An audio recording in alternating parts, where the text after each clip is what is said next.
बोलिए गायत्री माता की जय। आइए गीता चिंतन में आज हम अध्याय 4 श्लोक नंबर 16 एवं 17 का चिंतन करते हैं, जिसमें भगवान अर्जुन से कहते हैं कि हे अर्जुन, किम कर्मेति कवयो अप्यत्र मोहिता तत्ते कर्म प्रवक्ष्यामि यज्ञात्वा मोक्षे शुभात् कर्मणो ह्यापि बोधव्यम च विकर्मणः अकर्मणश्च बोधव्यम गहिना कर्मणो गतिः। किम कर्मेति कवयो। देखो भाई, कर्म को योग बनाना इतना आसान नहीं है। यह कौन सा कर्म कब अकर्म हो जाए, कौन सा कर्म कब आपका सत्कर्म हो जाए, कौन सा कर्म आपका कुकर्म हो जाए, कहा नहीं जा सकता है ना। कर्म क्या है, अकर्म क्या है, इस प्रकार इसका निर्णय करने में बुद्धिमान पुरुष भी मोहित हो जाते हैं। इसलिए वह कर्म तत्व में मैं तुझे भली भांति समझा करके कहूँगा, भगवान का कथन है जिससे कि जिसे जानकर तू अशुभ अर्थात कर्म बंधन से मुक्त हो जाएगा। कर्म का स्वरूप भी जानना चाहिए, अकर्म का स्वरूप भी जानना चाहिए तथा विकर्म का स्वरूप भी जानना चाहिए, क्योंकि कर्म की गति बड़ी गहन है। तो जैसे कि हम बार बार कहते हैं कि कर्म, आदमी बोल देता है कि हम तो कर्म को ही पूजा मानते हैं, हमसे भैया ये जो है घंटी हिलाना नहीं होता, हम जो है घंटों बैठ नहीं सकते हैं, हम तो भैया 2 अगरबत्ती लगाए अपने जो है दुकान चलाए, अब उस दुकान में हम कौन सा कर्म कर रहे हैं ये तो भगवान ही जाने।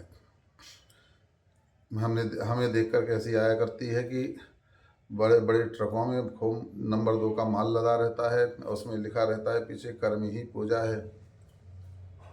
तो क्या ये कर्म पूजा है? आज जो इस गीता जी का प्रतिपादन हुआ है ना महाराज,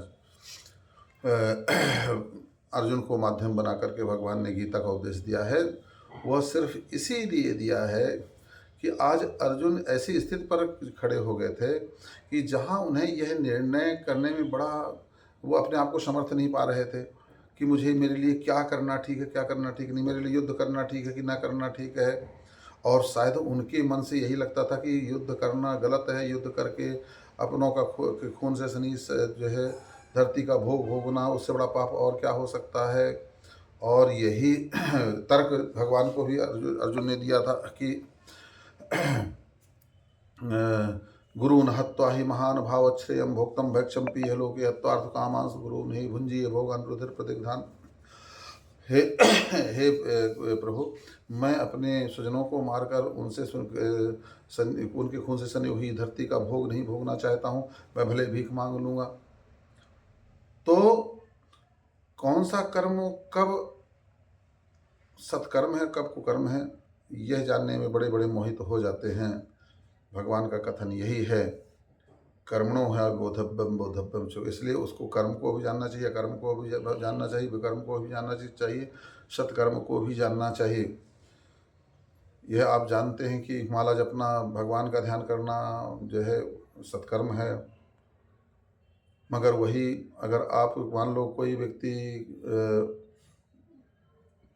मर रहा है, कोई व्यक्ति बीमार है और तड़फ रहा है, बुखार है, और आप वहीं बैठ करके माला जप रहे हैं, तो ऐसे समय पर तो वह आपका जो है माला जपना क्या हो गया, कुकर्म हो गया।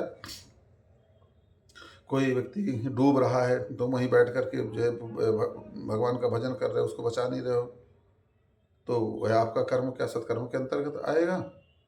आपने किसी को, ऐसे व्यक्ति को दान कर दिया धन दौलत, जिससे कि वह संसार में और अपराध फैलाया, अन्याय फैलाया, शराब पिया, शराब पी करके और जो गाली गलौज किया, तो वह दान आपका क्या पुण्य के अंतर्गत आएगा।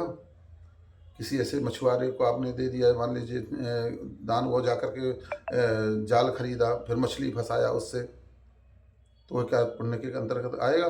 वह आपका दान किसी की हत्या के काम में आया, वह आपका दान समाज में अव्यवस्था फैलाने के काम में आ गया। इसलिए कर्म क्या है, अकर्म क्या है, विकर्म क्या है, सत्कर्म क्या है, इसको सबको समझना चाहिए। बोलिए गायत्री माता की जय।